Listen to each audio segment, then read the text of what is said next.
প্ৰথম কুৱেশ্যনটোলৈ আহিছোঁ when was the battle of Saraighat fought শৰাইঘাটৰ যুদ্ধ কিমান চনত হৈছিলে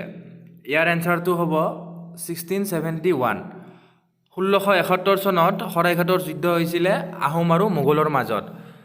আহোমৰ সেনাপতি আছিলে লাচিত বৰফুকন আৰু মোগলৰ সেনাপতি আছিলে ৰামসিংহ আৰু এইটোৱে আছিল আহোম আৰু মোগলৰ মাজৰ শেষ ৰণ য'ত নেকি মোগলে 17 বাৰ অসম আক্ৰমণ কৰিছিলে নেক্সট কুৱেশ্যনটোলৈ আহিছোঁ হু build Namdang stone bridge Namdang শিলৰ সাঁকো কোনে নিৰ্মাণ কৰিছিলে ইয়াৰ এনচাৰটো হ'ব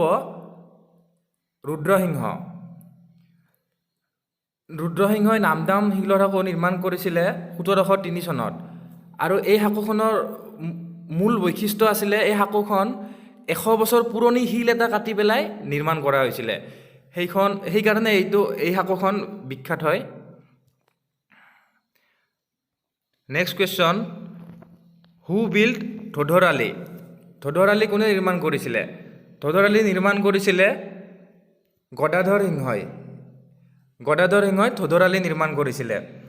1687 চনত 1687 নেক্সট কুৱেশ্যনটোলৈ আহিছোঁ হু ৰোড তুংখুঙীয়া বুৰঞ্জী কোনে লিখিছিলে ইয়াৰ এনচাৰটো হ'ব সূৰ্য কুমাৰ ভূঞাই তুংখুঙীয়া বুৰঞ্জী লিখিছিলে আৰু লগতে মনত ৰাখিব কাশীনাথ তামুলী ফুকনে অসম বুৰঞ্জী লিখিছিলে গোলাপ চন্দ্ৰ বৰুৱাই আহোম বুৰঞ্জী আৰু হেমচন্দ্ৰ গোস্বামীয়ে পুৰণি অসম বুৰঞ্জী লিখিছিলে এতিয়া আহিছোঁ নেক্সট কুৱেশ্যনটোলৈ নেক্সট কুৱেশ্যনটো আছে হু বিল্ড কাৰেংঘৰ কোনে নিৰ্মাণ কৰিছিলে ইয়াৰ এনচাৰটো হ'ব Rajeswar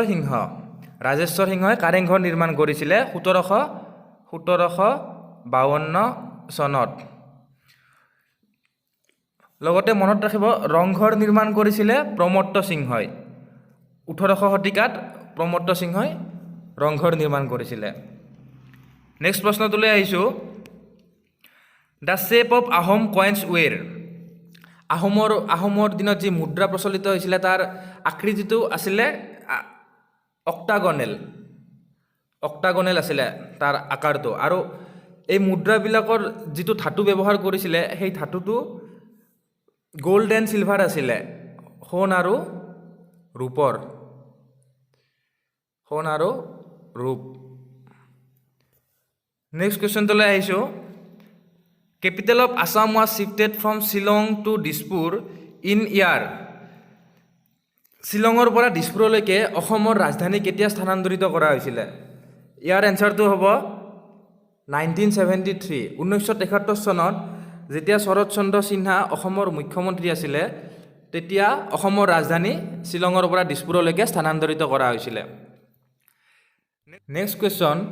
the historic Assam accord was signed on ঐতিহাসিক অসম চুক্তি কিমান চনত স্বাক্ষৰিত হৈছিলে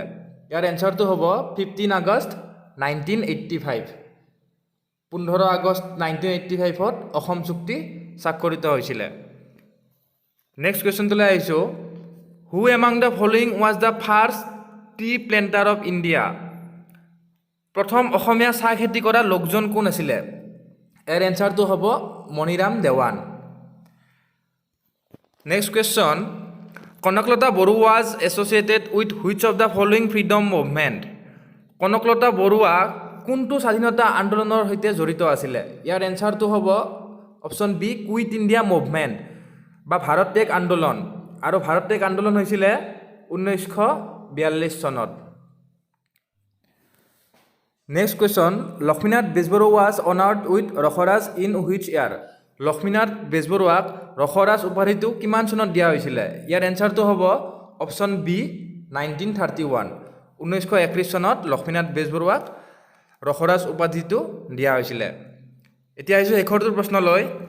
when was the treaty of Yandabo signed in Yandabo সন্ধি কিমান চনত স্বাক্ষৰিত হৈছিলে ইয়াৰ এনচাৰটো হ'ব